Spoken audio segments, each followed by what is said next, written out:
Okay, so my name's Alan and my connection to Kettering is I was born here and I've lived here all my life. I was actually born here in St Mary's Hospital.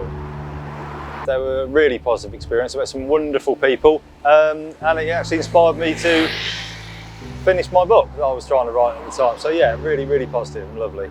It was nerve-wracking at first, as I've never done it before, but then once I got into it and I started getting some feedback from the crowd, I really warmed to it and I really enjoyed sort of the second half of it. After that, yeah. I was born on the 2nd of May 1969 in what is now a mental health facility in St Mary's Road in hospital in Kettering. One of the last babies ever to be born there, apparently.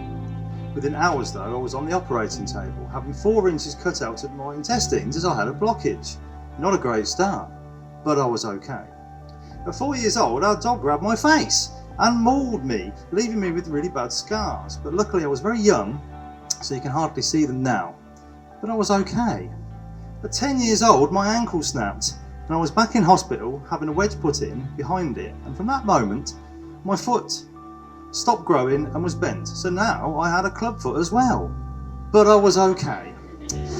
I went through school then being ridiculed and made fun of, and I found being a clown and using humour was a great defence from the bullies. It never really bothered me, to be honest, and I just thought that was stupid and stayed around my good friends, and I was okay. At 25, another operation to try and straighten my foot, a very painful few months, which didn't work, but I was okay. There were lots of positives through this time though, playing football, working as a welder and trying to be as normal as possible, but always with a big smile on my face. A marriage, 2 gorgeous kids and at one point my own business, and life was really good. Then my marriage failed, my business failed, but the kids were still gorgeous, and yes, I was still okay. Then, at 44, it gets worse. At 44, my legs went numb, and a big tumour was discovered inside my spinal column. They also discovered I was actually born with it inside me, and I was a partial spina bifida baby. Medical science was now able to show me that it was also the cause of my club foot, which is really interesting to me anyway, not to you. My tumour was literally the nerve cluster for my whole lower half, so it couldn't be removed. 2 12-hour operations later to drain cysts and take pressure from a nerve cluster kept me on my feet. And I was okay. And then, the big one.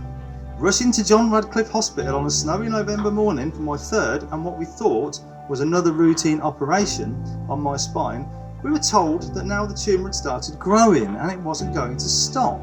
The prognosis was complete paralysis from the waist down, and the doctors literally told us this as I was in the wheelchair waiting to be whisked off for the operation.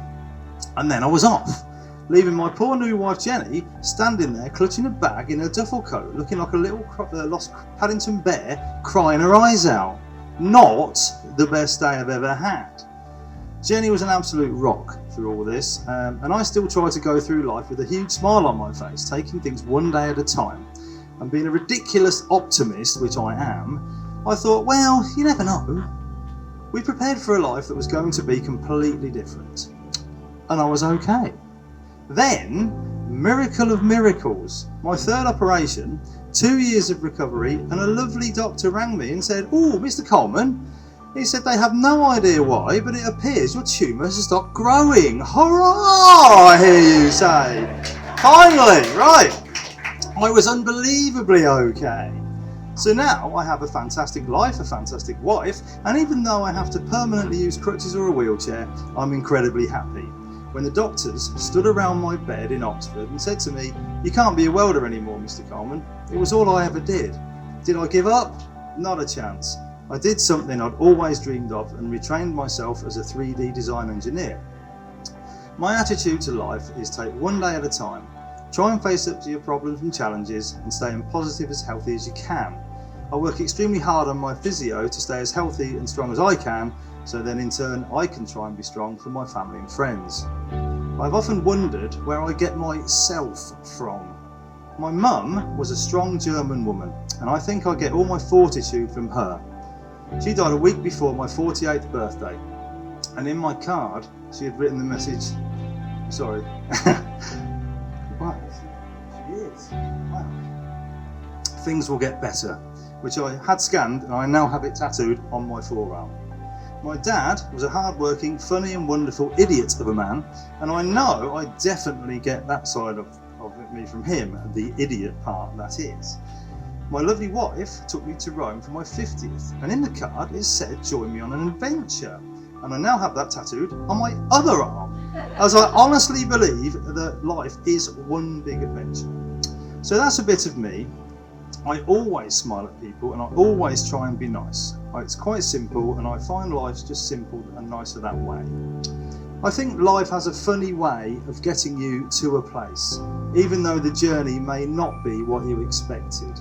So after everything I've just told you about my life in a nutshell, I may be scarred and broken, but I'm not scarred and broken, if you see what I mean. In fact, I'm positively okay. Thank you. Just to try and stay positive, and I think it gets you through a lot when you're in a bad place and you feel really negative and everything's against you. Just try and have a positive attitude. The littlest positive thing can make a massive change, and once you do one, you'll be amazed. That's it.